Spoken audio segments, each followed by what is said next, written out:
Hello students, आज की video में हम इलेक्ट्रॉन नेगेटिविटी पढ़ने वाले हैं कि इलेक्ट्रॉन नेगेटिविटी क्या होती है प्लस उसकी यूनिट क्या होती है, और हम देखेंगे कि इलेक्ट्रॉन नेगेटिविटी किसके ऊपर डिपेंड करती है और ट्रेंड क्या होता है, मतलब अक्रॉस द पीरियड जाने पर इलेक्ट्रॉन नेगेटिविटी कैसे चेंज होती है और डाउन द ग्रुप आने पर इलेक्ट्रॉन नेगेटिविटी कैसे चेंज होती है।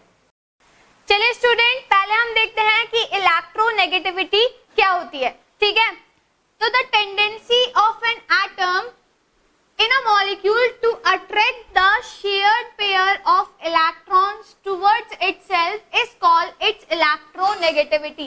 Guys, जो एटम की टेंडेंसी होती है कि वो शेयर्ड पेयर ऑफ इलेक्ट्रॉन को अपनी तरफ अट्रैक्ट करे, तो उस टेंडेंसी को क्या कहा जाता है? इलेक्ट्रोनेगेटिविटी। ठीक है, तो याद रखिएगा, the tendency of an atom in a molecule to attract the shared pair of electron towards itself is known as electronegativity.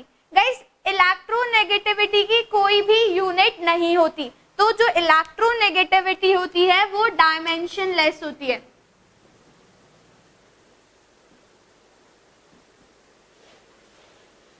ठीक है, ये याद रखिएगा, बहुत इंपॉर्टेंट है, एग्जाम में पूछा जाता है कि इलेक्ट्रोनेगेटिविटी की यूनिट क्या होती है, तो आप लोग कुछ भी यूनिट लिख लेते हैं। गाइस, जो इलेक्ट्रोनेगेटिविटी होती है वो डायमेंशनलेस होती है, कोई यूनिट नहीं होती। ठीक है गाइस, एक और चीज याद रखेंगे आप इसमें कि जो फ्लोरीन होता है इसकी हाईएस्ट इलेक्ट्रोनेगेटिविटी होती है।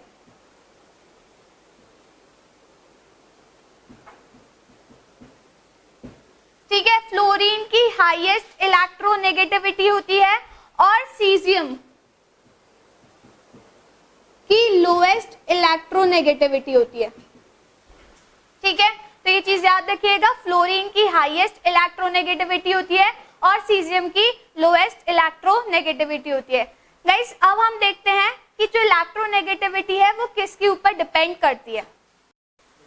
गाइस, इलेक्ट्रोनेगेटिविटी दो चीजों पे डिपेंड करती है, पहला एटॉमिक साइज और दूसरा न्यूक्लियर चार्ज। ठीक है, तो सबसे पहले हम देखते हैं एटॉमिक साइज।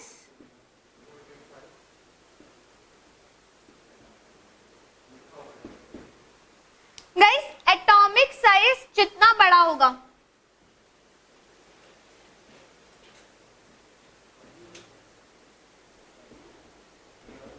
एटम का साइज जितना बड़ा होगा, जो फोर्स ऑफ अट्रैक्शन है वो उतना ही कम होगा। ठीक है, फोर्स ऑफ अट्रैक्शन उतना ही कम होगा। और गाइस, अगर फोर्स ऑफ अट्रैक्शन कम होगा तो जो इलेक्ट्रोनेगेटिविटी की वैल्यू होगी वो उतनी ही कम होगी। ठीक है, तो जो इलेक्ट्रोनेगेटिविटी है, इलेक्ट्रोनेगेटिविटी को कैपिटल ई और एन से शॉर्ट फॉर्म में हम लिख देते हैं, तो उतनी ही कम होगी। ठीक है, तो गाइस याद रखिएगा, एटम का साइज जितना बड़ा होगा फोर्स ऑफ अट्रैक्शन उतनी ही कम होगी और इलेक्ट्रोनेगेटिविटी की वैल्यू उतनी ही कम होगी। ठीक है, नाउ सेकेंड, ये डिपेंड करता है न्यूक्लियर चार्ज पर। ठीक है गाइस, न्यूक्लियर चार्ज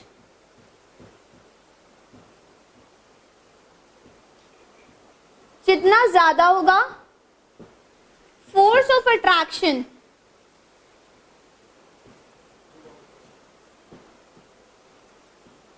उतना ही ज्यादा होगा।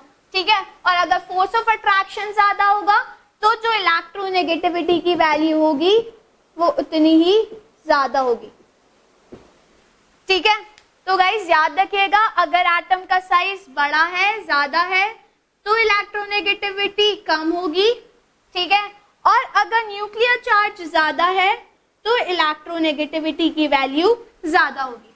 ठीक है गाइस, अब हम देखते हैं कि ट्रेंड क्या होगा, अक्रॉस द पीरियड जाने पे इलेक्ट्रोनेगेटिविटी कैसे चेंज होगी और डाउन द ग्रुप जाने पे इलेक्ट्रोनेगेटिविटी कैसे चेंज होगी।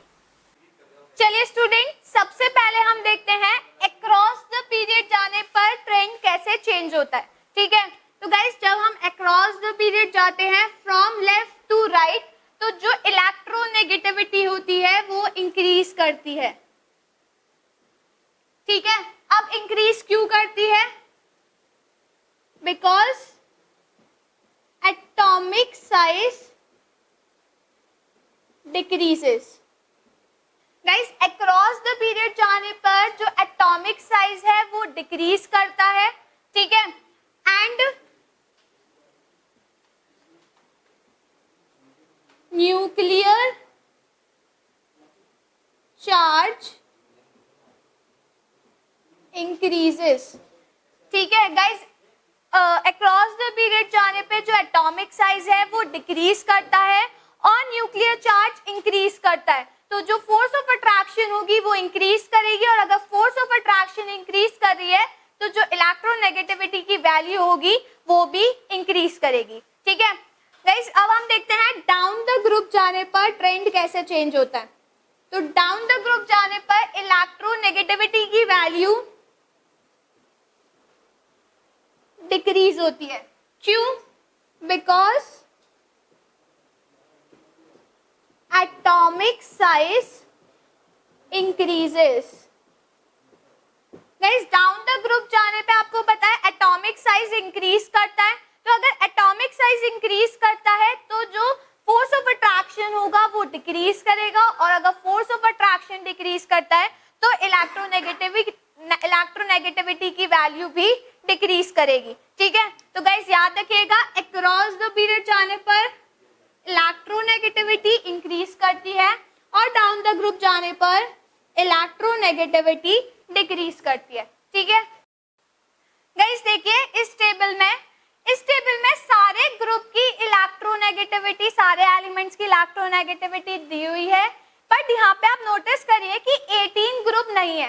गाइस 18 ग्रुप के जो एलिमेंट होते हैं उनकी इलेक्ट्रोनेगेटिविटी 0 होती है। अगेन रीजन वही है कि उनका स्टेबल इलेक्ट्रॉनिक कॉन्फ़िगरेशन होता है। ठीक है, तो इसी वजह से जो 18 ग्रुप के एलिमेंट्स होते हैं नोबल गैसेस, उनकी इलेक्ट्रोनेगेटिविटी 0 होती है, तो ये याद रखिएगा। ठीक है, इलेक्ट्रोनेगेटिविटी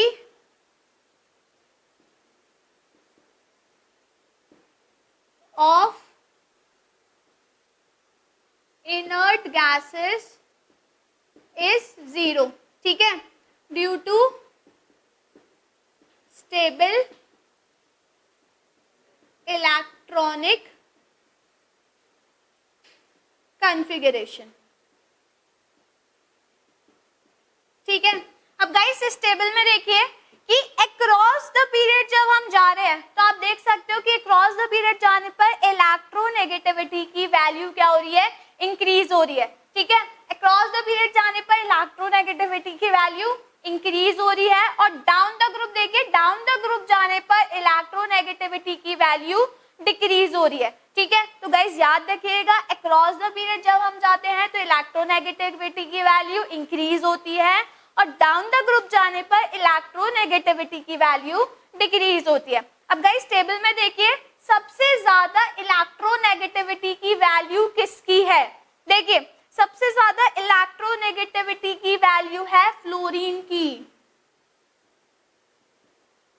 ठीक है, फ्लोरीन की हाईएस्ट इलेक्ट्रोनेगेटिविटी होती है। ठीक है, और आप देखिए कि सबसे कम इलेक्ट्रोनेगेटिविटी किसकी है? तो गाइस सबसे कम इलेक्ट्रोनेगेटिविटी है सीजियम की, है ना? सीजियम की सबसे कम इलेक्ट्रोनेगेटिविटी है। तो गाइस ये आपको याद रखना है, फ्लोरीन की सबसे ज्यादा इलेक्ट्रोनेगेटिविटी होती है और सीजियम की सबसे कम इलेक्ट्रोनेगेटिविटी होती है।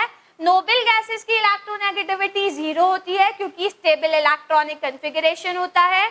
और गाइस जो नॉन मेटल्स होते हैं उनकी इलेक्ट्रोनेगेटिविटी ज्यादा होती है एज कंपैरिजन टू मेटल्स। ठीक है, आप देख भी सकते हो कि जो मेटल्स हैं उनकी इलेक्ट्रोनेगेटिविटी कम है और जो नॉन मेटल होते हैं उनकी इलेक्ट्रोनेगेटिविटी ज्यादा होती है, क्योंकि वो आसानी से इलेक्ट्रॉन के जो पेयर हैं उनको अपनी तरफ अट्रैक्ट कर सकते हैं। ठीक है, तो गाइस ये हो गई इलेक्ट्रोनेगेटिविटी।